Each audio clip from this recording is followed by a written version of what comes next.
നമസ്കാരം. ചന്തു സലിംകുമാറിൻ്റെ രോഷാകുലമായ ഭാവമാണ്. സലിംകുമാറിൻ്റെ സംസ്കാര ചടങ്ങുകളുടെ അവസാന ഘട്ടത്തിൽ അവിടെ തിക്കി തിരക്കി അവിടെ മറ്റ് നടപടികൾക്ക് തടസ്സം നിൽക്കും വിധത്തിലേക്ക് എത്തിയ ക്യാമറകളോട് രോഷം കൊള്ളുന്ന ചന്തു സലിംകുമാറിൻ്റെ മകൻ അങ്ങോട്ട് മാറി നിൽക്കട എന്ന് അദ്ദേഹത്തിന് ആ ഘട്ടത്തിൽ പറയേണ്ടി വന്നു.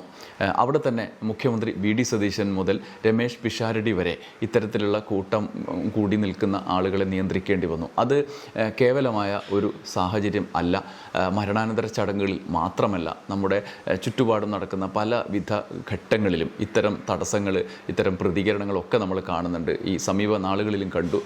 ആ സാഹചര്യം മലയാളി മാധ്യമപ്രവർത്തകർ എന്ന് പൊതുവായി പറയാൻ കഴിയില്ലെങ്കിലും സോഷ്യൽ മീഡിയയിലും ഓരോ മനുഷ്യരും മാധ്യമപ്രവർത്തകരാണെന്നാണല്ലോ പറയുന്നത്. ഒരു പ്രതിസന്ധി ഘട്ടത്തിലോ ഒരു പ്രത്യേക കേന്ദ്രത്തിലോ എത്തിയാൽ ഉടനെ മൊബൈലെടുത്ത് ആ കൂട്ടത്തിൽ നിന്നുകൊണ്ട് അവിടെയുള്ള പ്രവർത്തനത്തെ തടസ്സപ്പെടുത്തുന്ന വിധത്തിൽ മാറുന്ന ഓരോ മലയാളിക്കും സ്വയം പരിശോധനയ്ക്കും വിമർശനാത്മകമായും ഉള്ള സാഹചര്യം സൃഷ്ടിക്കുന്നുണ്ട്. ഇപ്പോൾ നമ്മൾ ആലോചിക്കേണ്ട ഒരു ഘട്ടമാണ് അത് എന്ന് എനിക്ക് തോന്നുന്നു. അതുകൊണ്ടുകൂടിയാണ് ഈ വീഡിയോയിലൂടെ നിങ്ങളുടെ മുമ്പിലേക്ക് വന്നത്. ഒന്നാമത്തെ കാര്യം, എങ്ങനെ പെരുമാറണം എന്നുള്ളതാണ്. നമ്മുടെ ചുറ്റുപാടും കണ്ടമാനം മാധ്യമങ്ങളുണ്ട്. മുഖ്യധാരയിൽ ന്യൂസ് ചാനലുകളുണ്ട്. ഒപ്പം അച്ചടി മാധ്യമങ്ങൾ അവിടെ ഒരു പ്രസൻസ് ആ മട്ടിലായിരിക്കില്ല. ഇതിൻ്റെ ക്യാമറകളുണ്ട്. 10ഓളം ന്യൂസ് ചാനലുകൾ തന്നെയുണ്ട്. അതുകൂടാതെ ഒരുപാട് ഓൺലൈൻ ചാനലുകളുണ്ട്. കുയിലും മയിലും ഒക്കെ പേരിട്ടുള്ള നിരവധി ഓൺലൈൻ ചാനലുകളുണ്ട്. കല്യാണ പന്തലുകളിലൊക്കെ ഓൺലൈൻ ചാനലുകൾ മൊബൈൽ ക്യാമറകളുമായി വരുന്നത് നമ്മൾ കാണാറുണ്ട്. നടിമാർ നടന്നു പോകുന്നതും നടന്മാരുടെ പ്രതികരണങ്ങളും ഒക്കെ അവരുടെ റീൽസുകളായി വരും. അത് അവരുടെ ജോലിയാണ്. അവരതുവഴി ഉള്ള പ്രവർത്തനങ്ങളാണ് നടത്തുന്നത് എന്നുള്ള യാഥാർത്ഥ്യം അവിടെ നിൽക്കെ തന്നെ ഇതിന് ഒരു സിസ്റ്റം ഇല്ലാത്തതിൻ്റെ പ്രതിസന്ധി പലപ്പോഴും ഉണ്ട്. അവിടുത്തെ സ്വകാര്യതയെ തകർക്കും വിധത്തിലുള്ള ഇടപെടലുകളുണ്ട്. പലപ്പോഴും പറയും, പിന്നെ എന്തിനാണ് വിളിക്കുന്നത് എന്ന്. ഇതിനെ ആ മട്ടിൽ പോസിറ്റീവായി ഉപയോഗിക്കുന്ന ആളുകളും ഉണ്ട്. എന്നാൽ അത് ഇഷ്ടപ്പെടാത്ത വിധത്തിലേക്ക്, സാധാരണ പ്രവർത്തനങ്ങളെ ബാധിക്കും വിധത്തിലേക്ക് ഇത് മാറുന്ന സാഹചര്യം ഉണ്ട് എന്നുള്ളതാണ്. മരണവീട് മുതൽ കല്യാണപ്പന്തൽ വരെ തിക്കും തിരക്കും കൂട്ടുന്ന ഇത്തരം സാഹചര്യങ്ങൾ ഉണ്ട്. പലയിടത്തും സോഷ്യൽ മീഡിയകളിൽ നിർത്തുന്നവരെ കൊണ്ട് നിറയുന്നു. കഴിഞ്ഞ ദിവസം തലസ്ഥാനത്തൊരു മാധ്യമപ്രവർത്തകൻ പറഞ്ഞ ഒരു സംഭവമുണ്ട്. മുഖ്യമന്ത്രി വി.ഡി. സതീശൻ്റെ വാർത്താ സമ്മേളനത്തിൽ വരെ ഇത്തരം കണ്ടൻറ് ക്രിയേറ്റേഴ്സ് എത്തിത്തുടങ്ങിയെന്നാണ്. അവർ വരെ എത്തിത്തുടങ്ങിയത് എന്തൊരു മോശം സംഭവം എന്നുള്ള നിലയ്ക്കല്ല.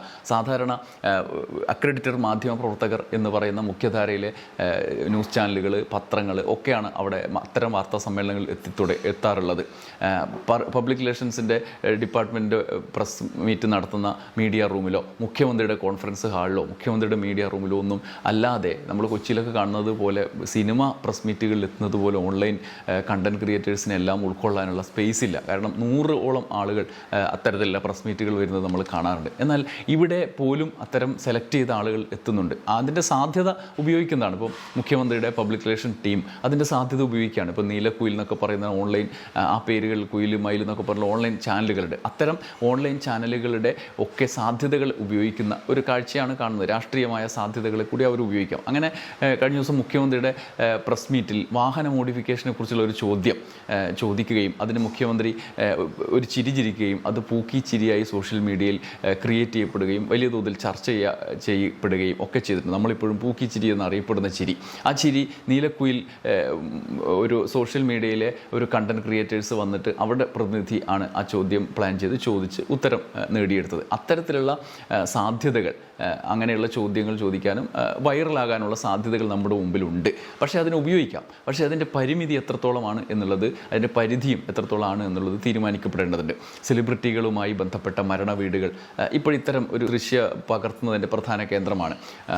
സ്ത്രീയും പുരുഷനും അടങ്ങിയ സെലിബ്രിറ്റികൾ വരുന്നതും പോകുന്നതും അവരുടെ ബിഹേവിയറുകളും ഒക്കെ ഒപ്പിയെടുത്ത് ദൃശ്യങ്ങളാക്കുന്ന മില്യൺ കണക്കിന് ആളെ കൂട്ടുന്ന ഒരു പരിപാടിയാണത്. സംഗതി കണ്ടൻ്റാണ്, അവർക്ക് അതെടുത്തുകൂടെ എന്നൊക്കെയുള്ള അവരുടേതായ അവകാശങ്ങളുണ്ട്. എന്നാൽ പൗരൻ അവൻ്റെ ജീവിതത്തിലെ ഒരു സ്വകാര്യതയിൽ നിൽക്കുമ്പോൾ അതിന് തടസ്സമായി ഈ സംഘം തിക്കിത്തിരക്കി എത്തുമ്പോഴാണ് പ്രതിസന്ധിയാവുന്നത്. അത് അത്തരം ഘട്ടങ്ങളിൽ ആരായാലും വൈകാരികമായി പോകും. അത്തരമൊരു ഘട്ടത്തിലാണ് ബന്ധുക്കൾക്ക് പോലും കാണാൻ കഴിയാത്ത വിധം സലിംകുമാറിൻ്റെ അവസാന ഘട്ടത്തിൽ വൈകാരികമായി പ്രതികരിച്ച ചന്തു സലിംകുമാറിൻ്റെ പ്രതികരണം നമ്മുടെ മുമ്പിലേക്ക് വന്നത്. ഇതൊന്നും പോരാതെ മുഖ്യധാരാ മാധ്യമങ്ങളെയും ഇത്തരം സോഷ്യൽ മീഡിയകളെയും സെപ്പറേറ്റ് ചെയ്യാൻ പറ്റാത്തൊരു സാഹചര്യം നിലവിലുണ്ട്. അത് നമുക്കറിയാലോ, സോഷ്യൽ മീഡിയക്ക് അതിൻ്റേതായ പവറുണ്ട്. മുഖ്യധാരാ മാധ്യമങ്ങൾ അതിൻ്റേതായ രീതിയിലാണ് പോകുന്നത്. അത് മാധ്യമപ്രവർത്തകർ എന്നുള്ള നിലയിലും അത്തരം മാധ്യമ ഇടപെടൽ എന്നുള്ള നിലയിലും അങ്ങനെ വിവേചനം കാണിക്കേണ്ട സാഹചര്യവുമില്ല. പക്ഷേ ഇങ്ങനെയുള്ള അവസരങ്ങളിൽ എത്രമാത്രമാകാം, എത്രത്തോളം പോകാം എന്ന ഒരു സ്വയം നിയന്ത്രണം അനിവാര്യമാണ് എന്നാണ് എനിക്ക് തോന്നുന്നത്.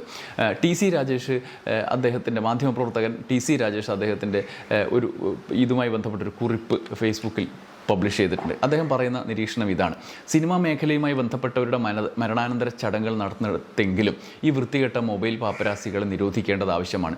ഷാജിയൻ കരണിൻ്റെ മൃതദേഹം പൊതുദർശനത്തിന് വെച്ച കലാഭവൻ തിയേറ്ററിൽ വെച്ചാണ് ഇവരുടെ പ്രകടനം ഞാൻ ഒരേയൊരു തവണ നേരിട്ട് കണ്ടത്. അന്ന് മൊബൈൽ ഫോണും പിടിച്ച് കണ്ടന്റ് ഉണ്ടാക്കാൻ വന്നവരിൽ നിന്ന് രക്ഷപ്പെടാൻ നടി ചിപ്പി ശ്രമിക്കവേ അവരോട് ചിപ്പിയുടെ ഭർത്താവ് രഞ്ജിത്ത് ഇതൊരു മരണസ്ഥലമല്ലേ, നിങ്ങൾക്ക് അല്പം മര്യാദയായി കൂടെ എന്ന് ചോദിച്ച് എതിർപ്പുയർത്തുന്നത് ഞാൻ കണ്ടതാണ്. നടൻ നന്ദുവും അന്ന് ഇതേപോലെ എതിർസ്വരം ഉയർത്തുന്നത് കേട്ടിരുന്നു. അന്നൊന്നും പക്ഷേ ചന്തുവിൻ്റെ വികാര വിക്ഷുബ്ധതയോളം വരില്ലായിരുന്നു. അതേസമയം തന്നെ ഒരു സീരിയൽ സിനിമ നടി ഇവർക്ക് വേണ്ടി നിന്നും നടന്നുമൊക്കെ പോസ് ചെയ്തു കൊടുക്കുന്ന വൃത്തികേടും അവിടെ കാണേണ്ടി വന്നു.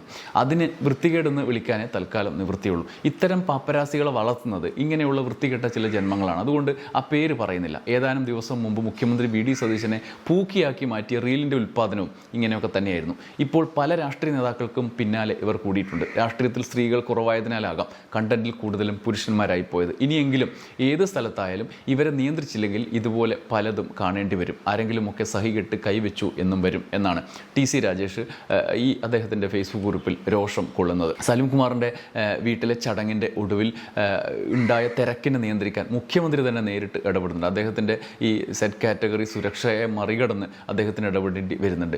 രമേശ് പിഷാരടി വരെ ഇവരോട് മാറി നിൽക്കാൻ പറയേണ്ടി വരുന്നുണ്ട്. ഇത്തരം സാഹചര്യം ആണ് നിലവിലുള്ളത് എന്ന് തെളിയിക്കുന്നതാണ് ഈ സംഭവം. ഇങ്ങനെ പല ഘട്ടങ്ങളിൽ സാധാരണ കാണാത്ത വിധത്തിലുള്ള ഒരു അസാധാരണ സാഹചര്യം രൂപപ്പെടുന്നുണ്ട് എന്നുള്ളത് ഒരു യാഥാർത്ഥ്യമാണ്. അതിനെ എങ്ങനെ നിയന്ത്രിക്കാം എന്നുള്ളത് ചിന്തിക്കേണ്ട കാര്യമാണ്. നേരത്തെ കുറച്ച് വർഷം മുമ്പ് അന്ന് മുഖ്യമന്ത്രിയായിരുന്ന ഇന്നത്തെ പ്രതിപക്ഷ നേതാവ് പിണറായി വിജയൻ പ്രായോഗികമായൊരു ഇടപെടൽ പലയിടത്തും നടത്തിയിരുന്നു. അദ്ദേഹം മുഖ്യമന്ത്രിയായതിനു ശേഷം ഇതുപോലെയുള്ള പ്രവണത വ്യാപകമായി തുടങ്ങിയ ഘട്ടത്തിൽ ആരെങ്കിലും വരുന്ന ഘട്ടത്തിൽ ചാടി വീഴുന്നൊരു പരിപാടിയാണ്. നമ്മളൊക്കെ മുമ്പ് കണ്ടിരുന്ന മാധ്യമപ്രവർത്തനം എന്ന് പറയുന്നത് ഒരാൾ പ്രതികരിക്കണമെങ്കിൽ അയാളോട് പോയി നമ്മൾ പറയും ഇന്നൊരു സംഭവമുണ്ട്, നിങ്ങൾക്കൊന്ന് പ്രതികരിക്കാമോ. അത് പറഞ്ഞതിന് ശേഷമാണ് ക്യാമറ ഓൺ ചെയ്യുക. എന്നാൽ ഇപ്പോൾ സമീപകാലത്ത് എങ്ങനെയാണെന്ന് വെച്ച് കഴിഞ്ഞാൽ ഒരാൾ ഇറങ്ങി വീഴുമ്പോൾ ക്യാമറ ഓണാക്കി അങ്ങ് നമ്മൾ ചാടി വീഴാണ്. എന്നിട്ട് മൂപ്പർക്ക് ഇഷ്ടമില്ലെങ്കിലും അദ്ദേഹത്തിൻ്റെ പ്രതികരണം അതാണ് എന്ന് മട്ടിൽ നമ്മൾ അടയാളപ്പെടുത്തും, അല്ലെങ്കിൽ പ്രതികരിക്കാതെ പോയി എന്ന മട്ടിൽ അടയാളപ്പെടുത്തും. ഇത് ഒരു ഭാഗം, രാഷ്ട്രീയമായൊരു ഭാഗം. അന്നത്തെ ആ പ്രശ്നത്തെ മറികടക്കാൻ പലപ്പോഴും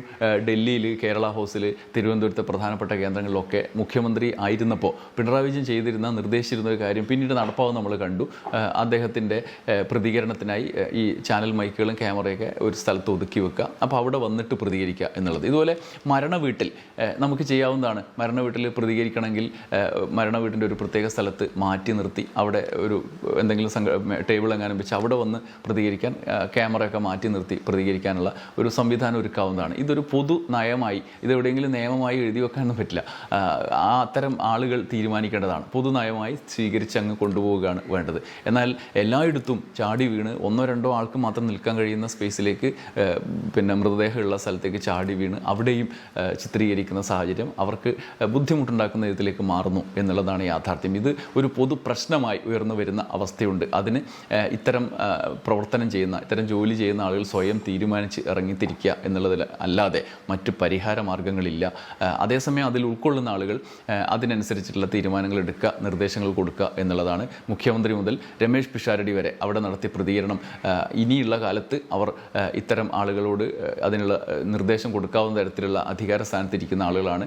അവർക്ക് അതിന് കഴിയുമായിരിക്കും എന്ന് നമുക്ക് പ്രതീക്ഷിക്കാം. ഇനി അങ്ങനെ ചെയ്യുന്ന ആളുകളെ വളഞ്ഞിട്ട് അവർക്കെതിരായി വ്യാജമായ പ്രചരണങ്ങളിൽ ഏർപ്പെടാനുള്ള സാധ്യതകൾ മുന്നിലുണ്ട് എന്നതുകൂടി നമ്മൾ കാണണം എന്നുള്ളതാണ്. എന്തായാലും ചന്തു സലിംകുമാറിൻ്റെ പ്രതികരണം ഈ ഘട്ടത്തിൽ അതീവ ഗൗരവത്തിൽ ചിന്തിപ്പിക്കുന്ന ഒരു സംഭവം കൂടിയാണ്. ഇനിയുള്ള കാലത്ത് അത്തരത്തിലുള്ള ആലോചനകളിലേക്ക് പൊതുസമൂഹം കടക്കും എന്ന് നമുക്ക് പ്രതീക്ഷിക്കാം. നന്ദി, നമസ്കാരം.